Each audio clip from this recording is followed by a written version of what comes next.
Hey guys, do you want to know how to change chart or the type of chart in MetaTrader 5? Well, no worries. In this video, I'm going to show you an easy step-by-step guide on how to do it. It's super simple, so let's get straight to it. Now first up, simply open up your MetaTrader 5 application. And now once you've done that, you make sure you are on the charts tab right here. Now simply click anywhere on the chart viewer line. And right here, select this adjust button. Now once you have done that, on the top right here, there should be line type.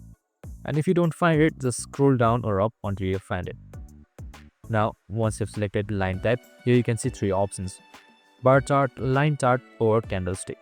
For me now is candlestick. Now for me to change it, just simply select bar chart right here. And that's it. Once you're done, just go back and there you go. The candlestick has been changed to bar chart easily. Super simple and easy.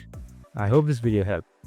If it did, make sure to like, subscribe and tune in with us for more of these videos. See you in the next one.